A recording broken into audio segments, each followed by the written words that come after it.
Nate, you have a lot to say about segment 3, so why don't you walk us through the articles for segment 3? Uh, yes. Well, sadly, the time for smiling and laughing is over. So, here, we're gonna talk about an update to a topic I talked about in my first nonprofits appearance back a couple of months ago, and I will try not to bang my table this time, audience. I apologize for that, but there's a few articles here from the CBC, the Canadian Broadcasting Corporations, and what we're talking about is some newly obtained documents detailing the Catholic Church's successful attempt to weasel its way out of paying First Nation survivors of residential schools the money that they promised they would pay back in 2005.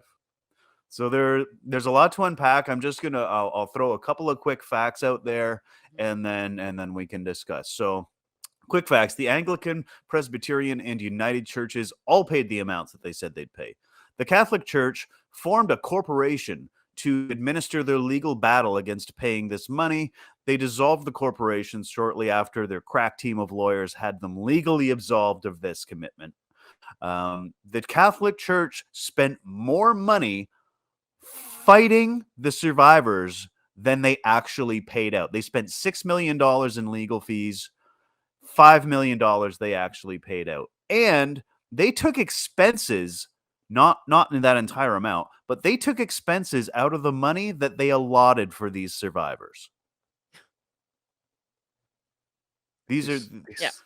Yeah, so the articles posted, like this whole thing floored me, and I had a really hard time. I know Nate, even when we were making notes, had to step away from the note taking for a little bit and come back to it because this is some heavy stuff. We're talking about the deaths of thousands of children, and no amount of money is gonna actually amount to any sort of actual reparations for that. But it's at least something that holds these people responsible. Like I think Mhm. jail time, like not allowing organizations to have this kind of control over people. I think there's a lot more that can and should be done to stop this kind of behavior.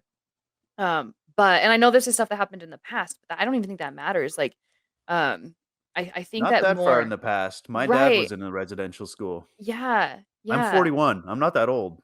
Right. Right. Well, what I'm saying is like maybe the exact person who's directly responsible for some of these deaths isn't alive anymore. Like I get that. True. I True. understand. Yeah. I get it. Like we Yeah. might not be able to put every single one of these bastards in jail, but I do think that more should be done than just, oh, we're gonna ding you financially. However, even that small punishment, like the Catholic Church is dodging out of it. And Teo, I promise I'm gonna let you have room to talk about this. I just have to get this off my chest. What really bothered me the most when I was reading um one of the articles was they promised a renewed fundraising campaign with a Yeah. goal of $30 million. Like, do you know what that means? Like They're not the paying. Yeah. actual effing church is not paying the reparation. Its congregants are, and they're people who more than likely were never even the smallest way involved in any of this bullshit. And yet the money's going to come out of their pockets. I mean, it comes out one way or another in the form of tithing, but the tithing the church gets to keep, and the fundraising goes to paying these people. That's all I have Okay. to say. Yeah.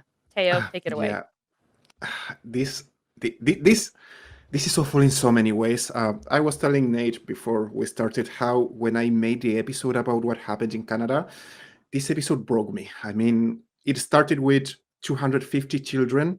When I made the episode, there were over 5,000 children. The church was hiding the numbers. The church removed the crosses where that they were marking the place where children were buried, and something broke inside me. I mean, I I couldn't believe so much evil from the church, all the stuff that they did, and I really didn't expect people to defend the church, but there was one awful, terrible person who was right there in the comments trying to defend the behavior of the church. And that person makes me sick.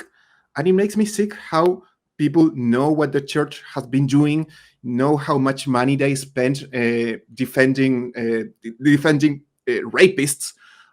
Actually, let me read some numbers for you. Between Absolutely. the 80s and 2000, the church spent over $750 million. And in 2007, only they spent over 615 millions on sex abuse cases. And people keep giving money to the church. I have no words for this. This is what I feel is one of the biggest harms of religion, and it hurts. For me, it physically hurts to see people giving money to an institution that is protecting rapists. They rape children, kill them, torture them, and people see them as a force of good. It's I just have no words for it, and this really affects me greatly because I want to have faith in humanity, but these type of things, it's just too much for me. Nate, I know you want to talk and you have a lot of things to say about this. It's I could go on for days. I mean, it's absolutely disgusting how they pretend to be appalled in public and then turn around and fight these survivors in court, right? Like a couple of quotes. The Catholic bishops of Canada express their profound remorse and apologize unequivocally. Yeah, but you left the part out where you pay up, right? Like another one. We acknowledge the grave abuses that were committed by some members of our Catholic community: physical, psychological, emotional, spiritual, cultural, and sexual. And then behind closed doors spend millions to try to weasel out of actually paying these victims back. It is absolutely friggin' disgusting. But this is what they do. They act appalled and then they turn around and they fight their survivors in court. They're doing it right now with the hundreds of thousands of children that they raped in France. I'm sure you guys heard about the study of 200,000 plus children, or 330,000 children, victims of sex abuse by clergy in the past 70 years. This is just last week, right? The head of the bishops' conference in France, Eric Dumoulin-Beaufort, states publicly that this is just very recent.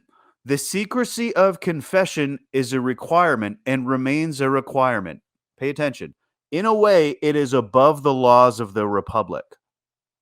The secrecy of confession is above the laws of the Republic. On the heels of a report saying more than 250,000 children were sexually abused.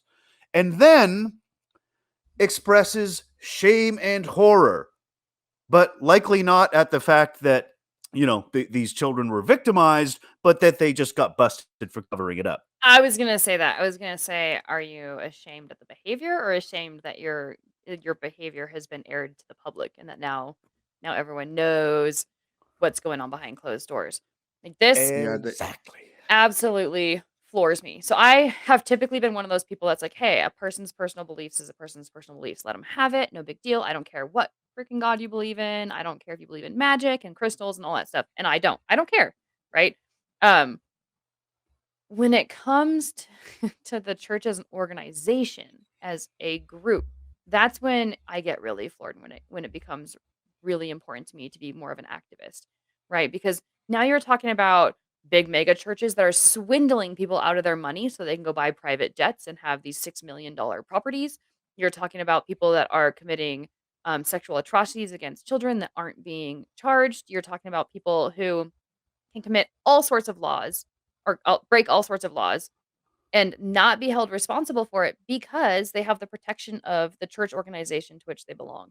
So that to me is the epitome of why I understand the idea of protecting someone's religious preferences or religious beliefs, but I don't agree with the protection of religious organizations above and beyond the law. I think that they should be held to the exact same standards, if not higher, if they're saying that like they're godly and holy and good and great. Okay, well then why don't you put your actions where your words are and be held to the same standard or higher than everybody else is? Like Instead of I get protecting. worked up. They think it's still the 15th century, right? Like this Yeah. guy that has stated that he thinks the confession is above the law. The French interior minister literally summoned this bishop to a meeting where he told the bishop that professional secrecy is criminal and that priests must report abuse allegations they heard in confessions. Like, how bad is it that you need to pull the head of the Catholic bishops and and say, oh, hey, by the way, if one of the members of your clergy tells you they committed possibly the greatest evil that a person could do, you should probably tell somebody. And then he comes out of that meeting and says, well, I think there needs to be some more work about how we handle confession. Like, what? What? Yep. How Okay, is this so confusing? How is this conflicting for you? This is a yeah, no-brainer, man. yeah. How is there an ethical Common dilemma in your sense. head at all? Yeah, no, Yeah. okay, so this is why I probably could never be, well, aside from the fact that I'm a woman, why I could never be a Catholic priest or anyone that takes any sort of form of confession. Put yourselves in that person's shoes, the one collecting the confession, the one hearing it. Never could I ethically live with myself hearing I just raped a child and me going, okay, well, say, whatever you need to say and do whatever you need to do and God forgives you and move on and not do a single effing thing about it. I, as a human being, could not be in that position. So my question is, what are the morals of a person that can sit there with the understanding that people are being hurt by other people and that I'm not going to do a damn thing about it because confession is holy and I'm not supposed to say anything to anybody? I would at the very least like intervene with that specific individual. Mm. I wouldn't let them out of my confessional, right? Like, oh, you're with me now until I know that these children are safe. I'm not letting you out of my sight. Like at the very freaking least. So I Yeah. just No, I go would ahead. say no Finish your more thought. outro. no. I was just gonna keep going. You go ahead.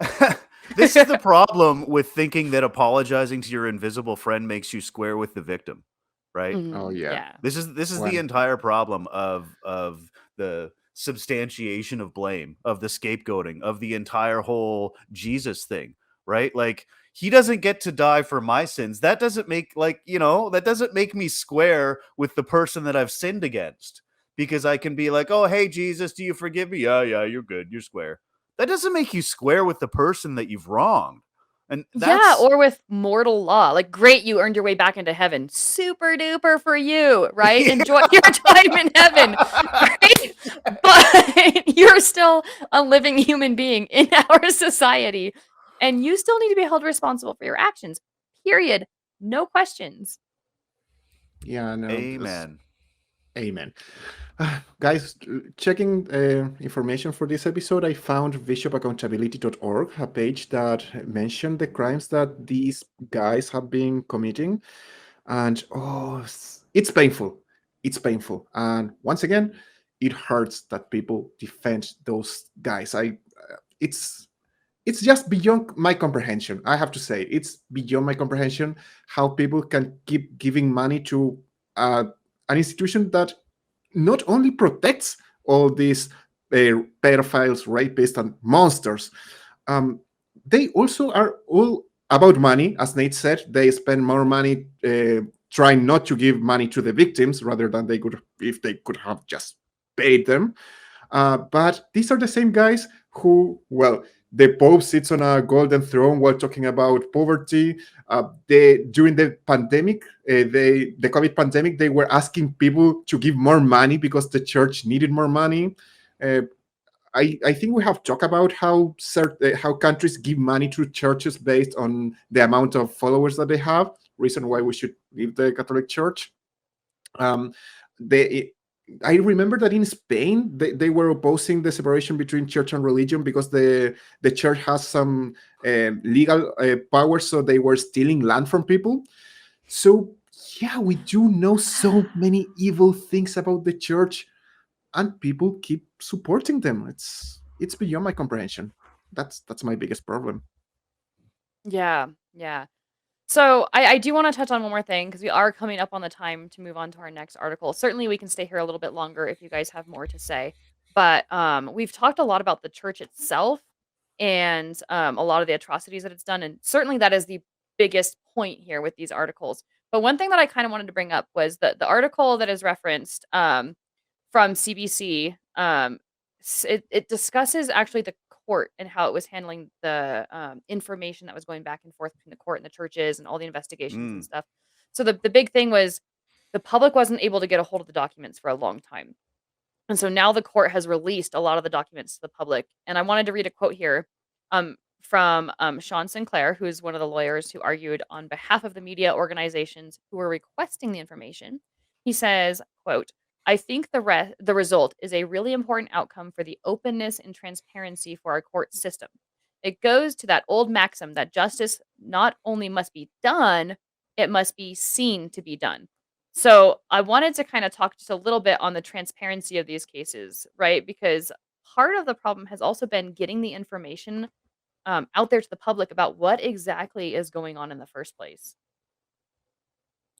Well, yeah, these guys have to fight to get the information out, and the church has these safeguards built into their corporations so that they don't have to offer comment. That was another thing that I noticed in this is that when these survivors are trying to track down the facts about what happened behind closed doors, they could just say, "Well, that was a corporation that no longer exists," and And we don't have so access to that information or yeah, whatever. because And corporations are people in this bizarre system that we have. Yeah. That person no longer exists. He's gone. So the rest of us are just off the hook. Bye. Gotta go. Slam. Thoughts and prayers. didn't some Yeah. churches file for bankruptcy so they didn't have to pay as well? Yeah. Stuff like Oh that. yeah. Yeah. And guys, this thing of protecting those monsters has happened forever. Mother Teresa of Calcutta, la Madre Teresa de Calcutta, she was sending letters about a pedophile priest because she didn't want the church to be stained, by what had happened, and the Pope was blaming the victims of because they were raped. The freaking Pope was blaming the victims. Can you believe that? It's evil. It's evil to the core. The Catholic Church, for me, I may be wrong, but for me, it's evil to the core, and I feel disappointed for people who try to protect it or defend it or justify it. Nate, Those you are look my like you had final something to words. say. No, it's I don't think it's no, I'm not going to say that on the air. So then I'll just say one more thing, and Nate, I'll give you an opportunity to say whatever else you want to say too. But let's pretend it's not a Catholic church. Let's pretend it's a bowling league or a business, right? If anyone were to catch wind that this kind of stuff were going on in any other form of public space or organization or business, that group, that body would be held accountable, and they'd probably be held accountable to the furthest extent of the law, especially as it pertains to children. So if I, again, going back to the whole human being thing, putting myself in the shoes of any other person, if I were in any organization, period, whether I believed in God or not, whether they supported my views or not, and I found out that that organization in any way was hurting people the way that the Catholic Church was hurting people, I would run from that organization as fast as I could, regardless of whatever else that they believed in that I shared a belief in, or no matter how much fun I had on their bowling league or whatever the case may be, I would be gone. So I have a real struggle with the idea that people can be finding out that these things are going on, and in fact have been going on for as long as the church has existed, and is more than likely still going on. And yet people continue to be a part of that organization for other reasons. Well, they represent God or whatever the case may be. I, I can't wrap my mind around that. What are your guys' thoughts on that? Once I had a guy admitting that the Catholic Church was worse than Nazis, worse than Hitler. He said it, his own words. Yeah, I support something that is worse than Hitler. And when I ask, why don't you leave that place? Why don't you create your own church? But he said something about wanting to change the church from inside, which it was terrible. It was sad. And this guy is an amazing person. That is the worst part. He is an amazing person, but he still supports the church despite the crimes of the church.